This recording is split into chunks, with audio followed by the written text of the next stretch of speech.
Hi, I was talking to you about cabbage. I know that most of you would be familiar with the green leafy vegetable cabbage because you come across it in your vegetable salad and in other recipes such as corned beef and cabbage. But there's another cabbage, pronounced the same way but spelled differently. It's spelled CABG, which is an abbreviation for coronary artery bypass graft. And that's a surgical operation performed on the heart, really. Increasing number of people seem to be needing cabbage these days. And you need a cabbage, it's because your coronary artery is blocked. Some people have one blockage, some people have multiple blockages. But the effect of coronary artery or arteries supplying the heart muscle with oxygenated blood being blocked, the effect of that is that your heart cannot function properly. You might find that with a small amount of exertion you get excessively tired. You might get pain in your chest as well. And when that is investigated, you discover that there are blockages and that you need a cabbage. As I said, the exact multiple of cabbage that you require depends on how many blockages there are. So some people require a double bypass graft, some require triple bypass graft, some require quadruple bypass graft, and so on. And in this bypass, what the surgeons do is to find an artery somewhere else in your body and to remove it and use it to bypass the blocked portions of cardiac artery. So cabbage is really a life-saving operation. But it would be very nice if you didn't have to get to the point of having a cabbage. You need a cabbage when you have coronary artery disease. And so, what are the risk factors for coronary artery disease? There are really two categories of risk factor. First category is those risk factors that you have no control over. So let's get those out of the way first. The first one is your age. The older you get, the more likely it is that these coronary vessels may be damaged or blocked. The second uncontrollable factor is your gender.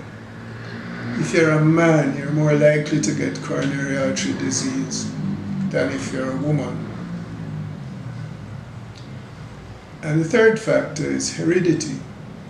If close relatives of yours have had coronary artery disease, then you're more likely to get it.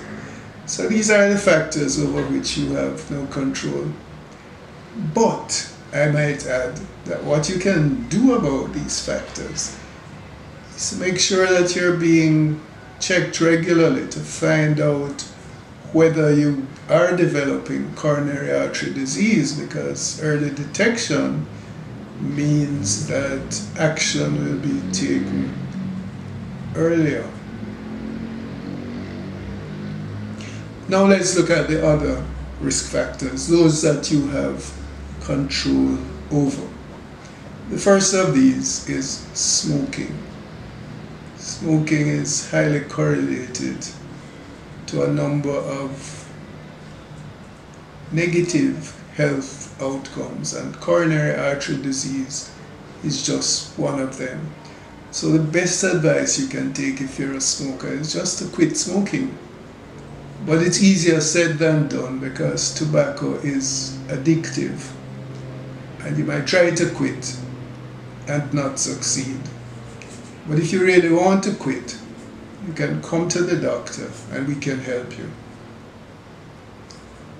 The second risk factor is uncontrolled hypertension. high blood pressure. And it's worth saying that a lot of people have high blood pressure without ever knowing it. Because when you have high blood pressure, there are not necessarily any symptoms. And that is why it is known as a silent killer illness. How do you know if you have high blood pressure? You've got to go to your doctor every so now and every now and then, every so often, and get checked.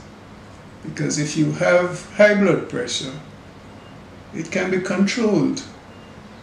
And it's when it's not controlled that you're more likely to get coronary artery disease.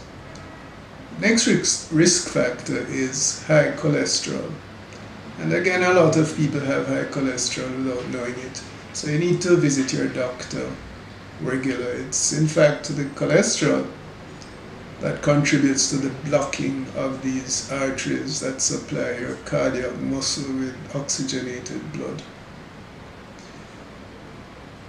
The third controllable risk factor, I suppose we're down to the fourth now, is diabetes. If you have diabetes, it's quite likely that at some point you're going to develop coronary artery disease.